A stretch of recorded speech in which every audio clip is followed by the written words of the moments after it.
بسم الله الرحمن الرحيم. السلام عليكم ورحمة الله وبركاته.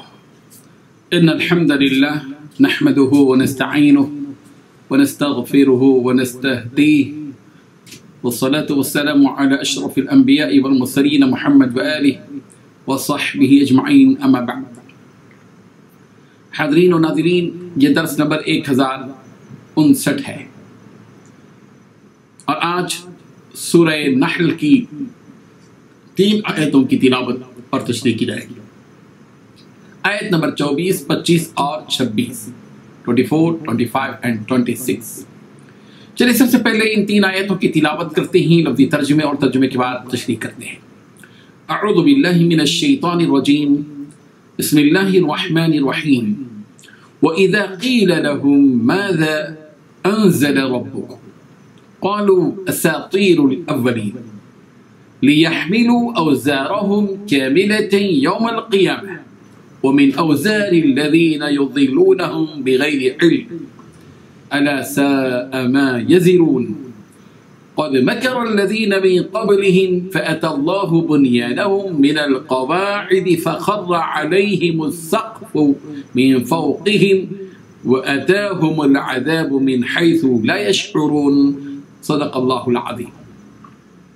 وَإِذَا قِيلَ، اور جب کہا جاتا ہے، لَهُمْ، ان سے، مَاذَا أَنزَلَ، کہ کیا نازل کیا ہے، ربکم، تمہارے پروردگار نے، قالوا، تو وہ کہتے ہیں، اساطیر الاولین، پہلے لوگوں کے قصے کہانیاں، لیحملوا، تاکہ وہ اٹھائیں، اوزارہم کاملہ، اپنے پورے بوجھ، یوم القیامہ، قیامت کے دن، ومن اوزار الذین، اور ان لوگوں کے بوجھ بھی جنہیں یضلونہم، وہ گمراہ کرتے ہیں، بغیر علم، علم کے بغیر، الا، آگاہ رہو، ساء، برا ہے، ما یزرون، جو کچھ وہ اٹھا رہے ہیں، قد مکر الذین، تحقیق ان لوگوں نے مکر کیا تھا جو من قبلہم، ان سے پہلے تھے، فأتی اللہ، لہذا اللہ کا عذاب آیا، بنیانہم، ان کی عمارتوں کو تباہ کرنے،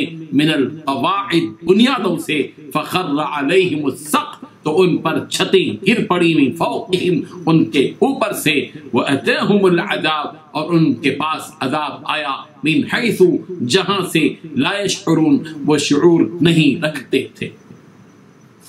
ترجمہ یوں ہے، اور جب ان کافروں سے کہا جاتا ہے کہ تمہارے رب نے کیا اتارا ہے، تو کہتے ہیں کہ وہ تو پہلے لوگوں کی حکایتیں ہیں، اے پیغمبر ان کو بکنے دو، یہ قیامت کے دن اپنے اعمال کے پورے بوجھ بھی اٹھائیں گے، اور جن کو یہ بے تحقیق گمراہ کرتے ہیں ان کے بوجھ بھی اٹھائیں گے۔ سن رکھو کہ جو بوجھ یہ اٹھا رہے ہیں برے ہیں، ان سے پہلے لوگوں نے بھی ایسی ہی مکاریاں کی تھیں، تو اللہ کا حکم ان کی عمارت کے ستونوں پر آ پہنچا اور چھت ان کے اوپر گر پڑی، اور ایسی طرف سے ان پر عذاب واقع ہوا جہاں سے ان کو خیال بھی نہ تھا۔ ان 3 آیتوں میں اللہ تبارک و تعالیٰ نے 9 باتیں بیان کی ہیں۔ پہلی بات، جب ان کافروں سے کہا گیا کہ تمہارے رب نے کیا بات نازل کی ہے، تو دوسری بات، ان کافروں نے کہا کہ گزرے ہوئے لوگوں کے افسانے۔ تیسری بات، ان باتوں کا نتیجہ یہ ہے کہ وہ قیامت کے دن خود اپنے گناہوں کے پورے بوجھ بھی اپنے اوپر لا دیں گے۔ چوتھی بات، اور ان لوگوں کے بوجھ کا ایک حصہ بھی لا دیں گے جنہیں یہ کسی علم کے بغیر گمراہ کر رہے ہیں۔ پانچویں بات، یاد رکھو کہ بہت برا بوجھ ہے جو یہ لاد رہے ہیں۔ چھٹویں بات، ان سے پہلے کے لوگوں نے بھی مکر کے منصوبے بنائے تھے۔ ساتویں بات، پھر ہوا یہ کہ منصوبوں کی جو عمارتیں انہوں نے تعمیر کی تھی، اللہ تعالیٰ نے انہیں جڑ بنیاد سے اکھاڑ پھینکا۔ آٹھویں بات، پھر ان کے اوپر سے چھت بھی ان پر آ گری۔ نویں بات، اور ان پر عذاب ایسی جگہ سے آیا جس کا انہیں احساس تک نہیں تھا۔ بزرگان محترم، پچھلی آیتوں میں توحید کی دلیلیں بیان کی گئیں، بتلائی گئیں اور باطل معبودوں کی حقیقت سمجھائی گئی۔ ان آیات میں نبوت کا انکار کرنے والوں کے دلوں میں پیدا ہونے والے شبہات بیان کیے جا رہے ہیں کہ مکے کے مشرکین کا قرآن مجید کے سلسلے میں یہ الزام تھا کہ یہ قرآن اللہ کی طرف سے نازل کی ہوئی کتاب نہیں ہے، بلکہ یہ پہلے لوگوں کی لکھی ہوئی باتیں ہیں، جو باتیں انہوں نے سن رکھی ہیں، بس وہ پرانے قصے ہیں۔ اللہ اکبر! بلکہ یہ پہلے لوگوں کی لکھی ہوئی باتیں ہیں، جو باتیں انہوں نے سن رکھی ہیں، بس وہ پرانے قصے جو بیان کر دیتے ہیں۔ نعوذ باللہ!